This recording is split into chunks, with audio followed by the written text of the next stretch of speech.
Today, we're going to talk about the art of staying curious, why we should fall in love with our problems and not with solutions.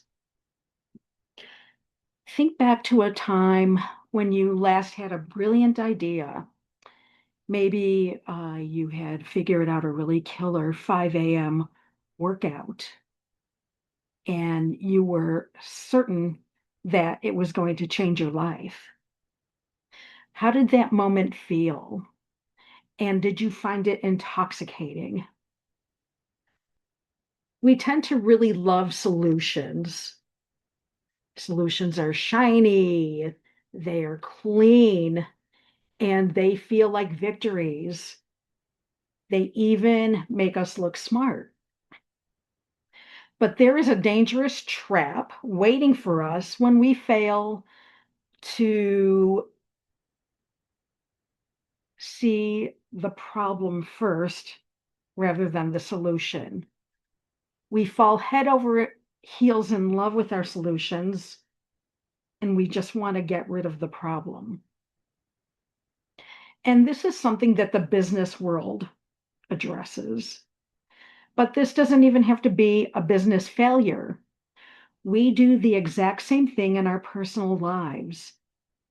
We fall in love with a prescribed solution, such as a specific job title, um, relationship goals, a number on the scale, or some type of lifestyle aesthetic. We tie our happiness to that specific outcome. And when it doesn't fix our underlying happiness, or when life throws yet another wrench into the system, we tend to shatter. This means we need a different mindset. So today we're going to talk about how we're going to stop chasing for the perfect answer and instead fall madly in love with the problem.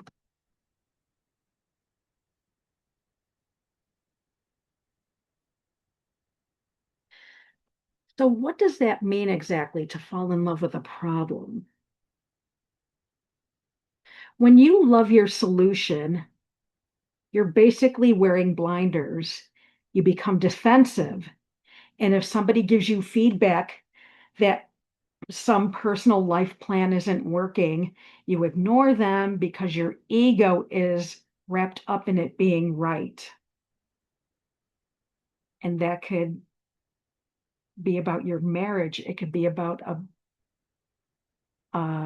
your position at a company. It can be anything in your life. So when you love the problem, though, everything changes because now you're looking deeper. What does it mean when you so-called love the problem in your personal life? It means you're shifting your focus from an external fix to an internal reality. Instead of saying something like, I need to buy a house in the suburbs by the time I'm 30, and then I'll be happy. That's a really rigid solution. You need to ask, what is the core human need I'm trying to solve here?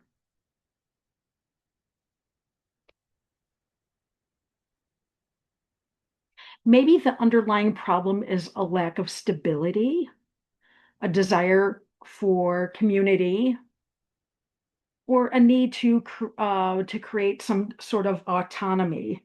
So if we're just trying to get from point A to point B, so by the time I'm 30, I should be living in a house in the suburbs, point A to point B. We need to realize that there's a reason we're saying that. We also need to realize that the cosmos loves to throw us randomness and life loves to present problems. So we never have just one path. There's a million paths that are presented to us, and some are forced upon us. So when we say that we want X thing by X amount of time, why are we saying it? What is going on deep inside your internal reality that is saying, I need this external fix? So if you only love the solution, whatever it is, the house, let's say it's the big house in the suburbs. Well, when the market crashes, aren't you going to feel like a failure? Because either you couldn't get that house after all, or you went upside down on a mortgage. So, if instead you love the problem, which is the pursuit of stability or community, you're going to realize that there are 100 different ways to build a stable, beautiful life. You stop grading yourself on a pass fail basis and start viewing life as a masterclass in adaptation. So, let's talk about the core benefits to your well being. When you adopt this mindset of loving the problem, three major shifts happen in your internal weather. The first thing that happens is you build instant resilience. A personal pivot isn't a sign of failure, but just a natural evolution of understanding the problem. So, whether that's a breakup of your marriage, it's a career change, it's an unexpected health challenge, these things stop being tragedies that ruin your plan and become new data points in your journey. The second thing that happens is you replace anxiety with curiosity. Anxiety thrives when we're terrified that our single fragile solution won't work out. But curiosity blooms when we accept that our problem is a puzzle and we're just trying to figure out how the pieces fit.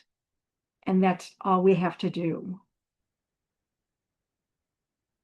The third core benefit is you stop chasing destination happiness. And this is what leads us to true freedom. We've all said it before. I'll be happy when I get that promotion, or I'll be happy when I lose 20 pounds. So that mindset is solution worship. When you love the problem instead, you find joy in the daily, messy process of navigating life. And you fall in love with the practice of trying to reach some goal and not just the finish line, because you're going deep and you're learning along the way what it is you really need.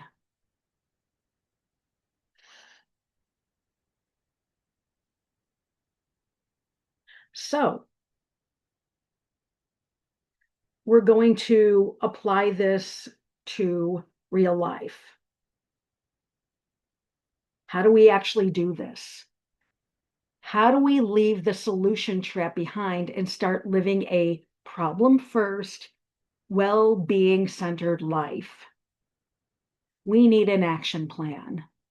Here are 3 concrete steps you can take starting right now. The first one is to peel back the layers, of the 5 whys. Whenever you find yourself obsessing over a specific personal goal or solution, stop and ask yourself why you want it. Then ask why to the answer and repeat it 5 times. Here's an example. I want to be vice president at my company by next year. Why? Because I want to leave a team. I want to lead a team. Why? Because I want my voice to matter and I want to mentor others. And there it is. That's your reason. Your true The true problem isn't a corporate title or your aspiration to that title. Your problem is a human craving for impact and for mentorship. You can solve that problem right now, exactly where you are, without waiting for an executive board to give you permission. The next thing you want to do is run micro experiments instead of making grand commitments. What do I mean by that? Okay, so let's go back to the business world. In product design, designers don't build the whole app at once. They build a minimum viable product. So you're going to do the same thing for your life. If you think the solution to your burnout, for example, is by quitting your job so that you can become a freelance yoga instructor, and I didn't exactly do this. I was laid off and became a freelance yoga instructor. If you have a full-time job, do not quit your job tomorrow. Run a micro experiment. So you're going to teach a class on a Saturday morning, or you're going to teach a class at lunchtime at your present workplace. See how the reality of the problem feels before you marry the solution. The next thing you're going to do is trade your goals, if you will, for North Stars. And it might seem like I'm splitting hairs here, but I'm going to make a differentiation between what those two things mean. So a goal is a fixed endpoint. For example, I want to make X amount of money by the time I'm age X. Whereas North Stars are continuous directions based on your core values. So I want to build financial security and creative freedom in my life. That's a North Star.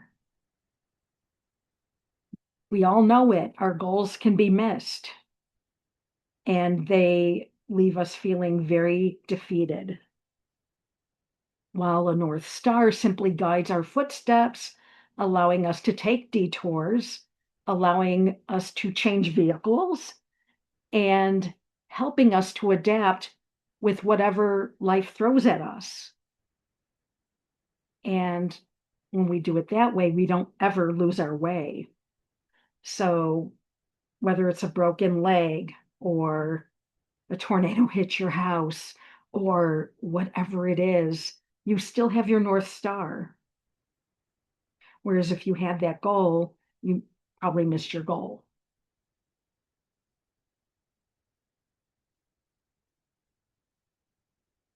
So let's talk about the compassionate pivot. Your personal life will rarely go according to the 5-year plan that you wrote down in college. If you are married to your solutions, life will feel like a constant series of disruptions and unfairness and like a curse. But if you fall in love with the problem, that beautiful, complex, ever changing problem of being alive, of growing, and of contributing to the world, then change is less of a threat to the point that it is no longer a threat. In fact, change can become your co pilot. So stop looking for the perfect set in stone answers to life. Embrace the questions instead. Love the problem and let the solutions become the beautiful, unexpected outcomes of a life well lived. And I will see you next time. Thank you.